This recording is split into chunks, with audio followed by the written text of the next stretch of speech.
It's not a car. It's not a truck.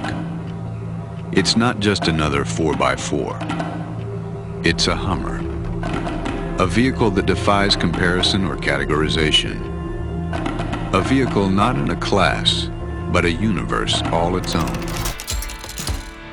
Originally, this thing wasn't built for the public. It was built for the US military. They needed something like nothing else on the market. Something big, powerful, and tough enough to climb just about anything you can throw at it. It's running 37-inch tyres, 16 inches of ground clearance, and a massive 72-inch track width. There are only a handful of these ever bought in Australia, and this slant back is one of the few left on the road. Underneath, it's proper old school engineering, with four-wheeled independent suspension, hydraulic shocks, locking diffs, and a completely sealed drivetrain. And powering it all is a 6.5 litre naturally aspirated diesel, which pumps out about 170 horsepower and 290 pound of torque. So it's not winning any races, but it'll go anywhere. And thanks to the guys at STEDI, we've got a part to play in helping their Expedition H1 come to life. We've got a heck of a lot of work to do on this vehicle and only 4 days to do it. So let's jump into it.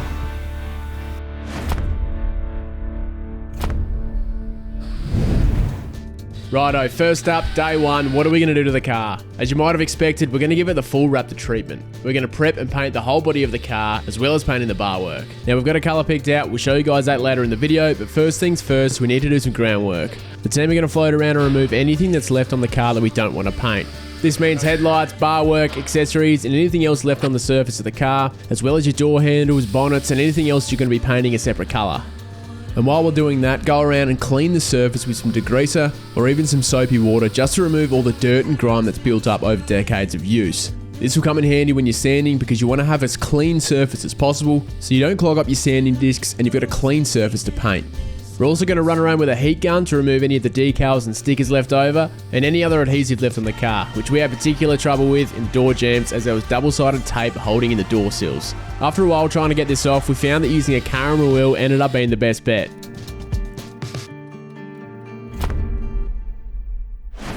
With the Hummer stripped and clean, it's time for one of the most important steps of the whole process. Sanding. With any paint, this is the step that's going to make or break your finish. Because the H1 still has its factory OEM paint, we don't need to cut it right back to bare metal. Instead, all we need to do is scuff the surface to give Raptor the grip it needs.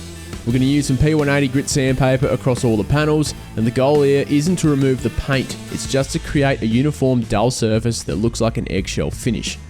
Make sure you cover every section, flat panels, corners, hard to reach areas. The more thorough the prep, the better the adhesion and the longer the coating will last. To sand down the surface as efficiently as possible, we chuck some 180 grit sandpaper on an orbital sander, and all the harder to reach areas we actually sanded it by hand. And a good tip is to go and get yourself some sanding sponges. These are great because they contour with all the hard to reach angles of the car, and they cut out a lot of time when sanding intricate parts.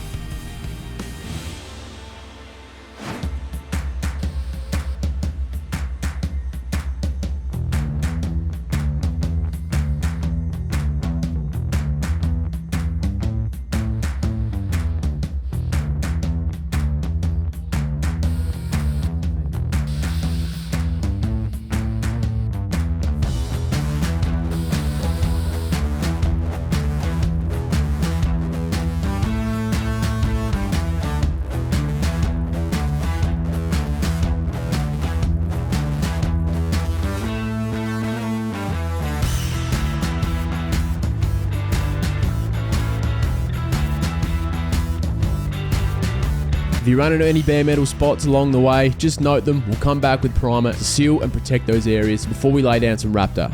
Now there was a couple of accessories on the outside of the car that are no longer in use, therefore we've got a few holes here that we need to fill. We're going to fill those once the car's fully sanded, so for now we're just going to sand it all back so it's ready for body filler.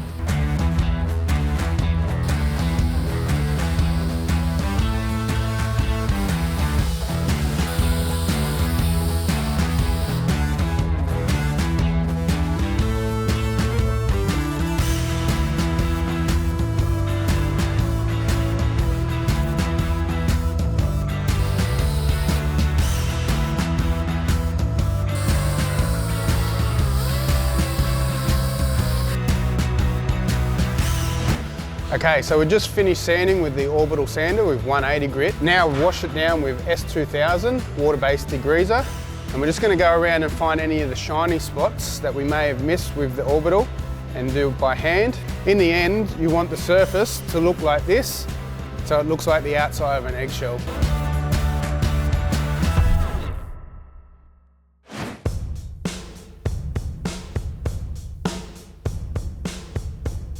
Once the body's fully sanded, the surface is ready for repairs and priming.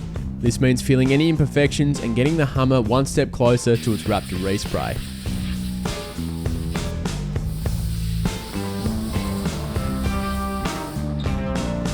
Now you'll need to choose which filler is going to be right for your project. To start off with, we're going to select a filler that's going to suit the substrate we're working with. As long as it's compatible with the surface you're using it on and you're using a good quality filler, you can't go wrong. All right, so we've mostly got the whole car sanded now. We've just got a few holes that we want to fill. So for this, we're going to use U-Pol D. We went with U-Pol D because it's a polyester filler reinforced with aluminium flakes, and it's perfect for the aluminium surface of the Hummer. If you want some more information about fillers, make sure you head to upol.com.au, check out the range, and pick a filler that's best for the job. Make sure you degrease the area beforehand, that way there's nothing in between the filler and the panel.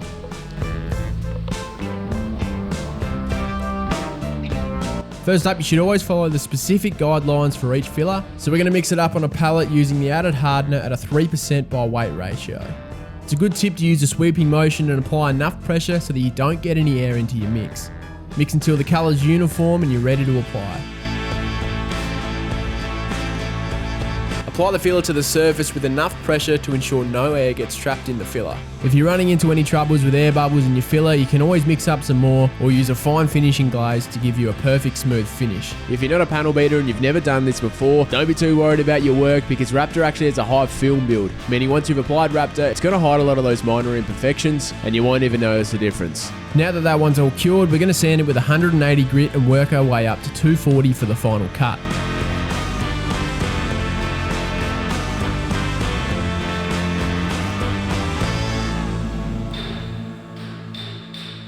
Now it's time to get the car into the booth. We've filled everything we need to, now it's time to do a final degrease of everything, make sure we haven't missed any spots, and finish up masking the car.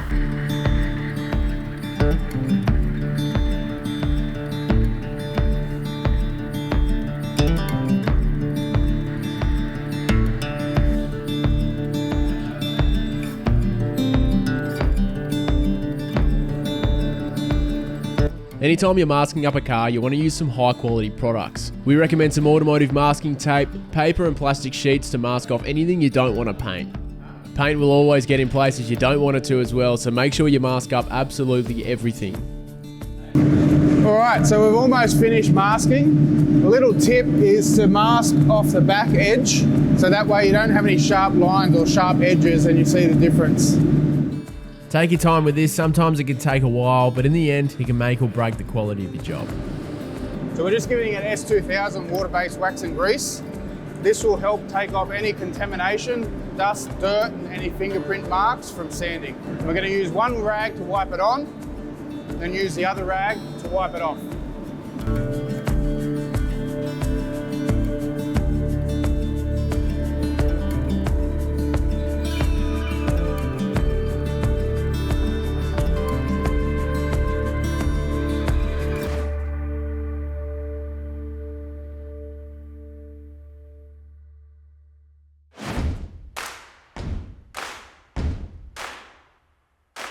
So we're just going to get into it and give it a quick etch prime over all the bare alloy that you can see. And it doesn't really matter if you get it over a little bit of the painted surfaces as well. For Raptor's acid etch primer, shake the can for 2 minutes and apply 2 coats 25 centimeters from the surface. Let it dry for 3 to 5 minutes in between coats and it can be overcoated in 10 to 20 minutes without needing to sand.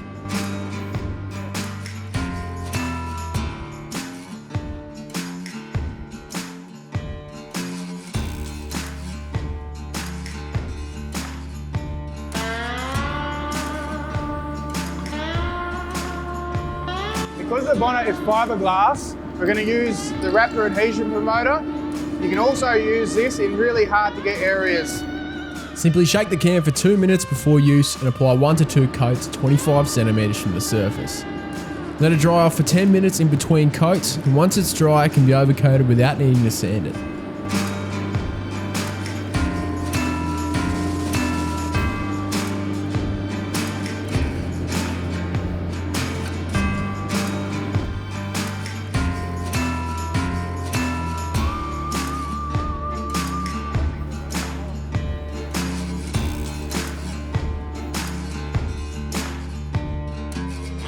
Now it's time to mix up the colour. Raptor tintable kits can be tinted with the compatible 2K solvent-based base coats up to 10% of the weight of the Raptor in the bottle. The crew over at STEDI chose to go with graphite grey for this one, and with Raptor black on the bar work, the Hummer should come together perfectly. Now it's time to mix up your Raptor. Inside the box you'll find a bottle of Raptor, some hardener and a measuring cup. Simply shake the bottle of Raptor for 2 minutes, pour in the hardener up to the line indicated by the measuring cup, pour it into a bottle and shake again for 2 minutes. After you've mixed it up, usually you would screw it into a Schultz or a vari nozzle gun, but today we're going to run it through a pressure pot to get a smoother texture. You can still achieve this texture at home by running it through a vari nozzle gun and thinning down your Raptor.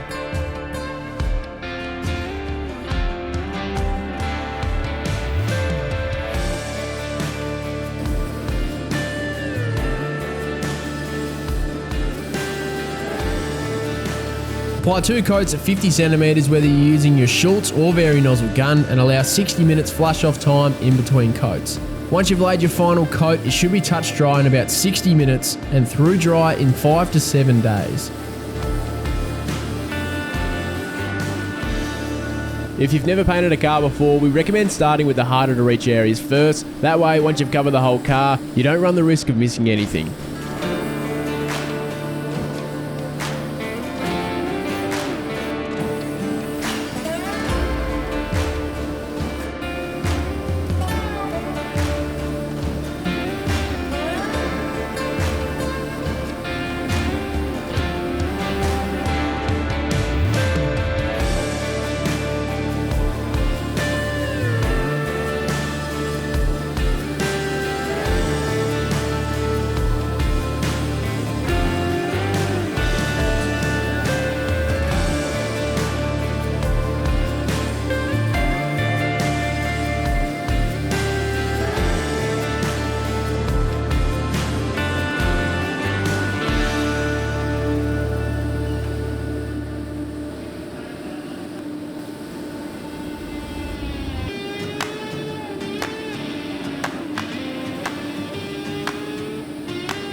If you can, any accessories like door handles, doors, bonnets, and any other accessories or parts that are easy to take off the car, we recommend doing so. The reason we didn't take the doors off the Hummer is because they actually open up far enough that we can get in behind the doors and coat the hinges, making sure we don't miss anything. But if you can, it's always easier to take them off the car to paint than to paint them on the car.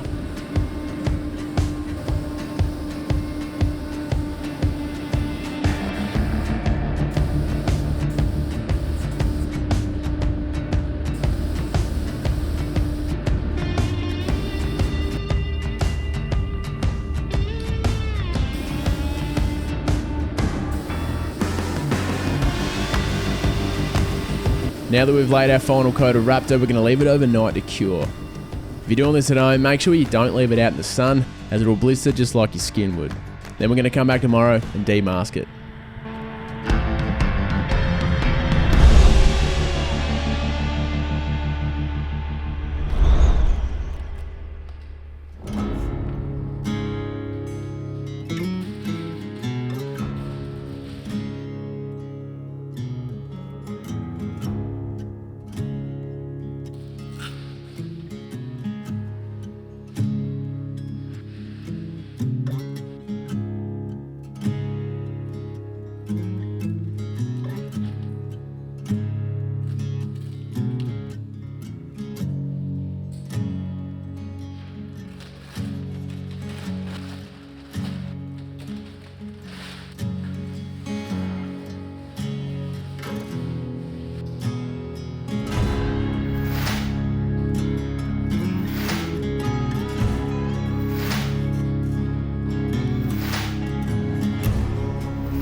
Well, that's a wrap on the paintwork. It's come a long way since we first got our hands on the Hummer, and it just goes to show you what you can do with a few days. But it's only going to get better from here. We're going to hand the car back to STEDI, and they're going to put a roll cage on it, lights, engine rebuild, you name it. All that's left to do now is put the parts back on the car that we took off to paint and send it off for the rest of its journey. And we can't wait to see what they do with it.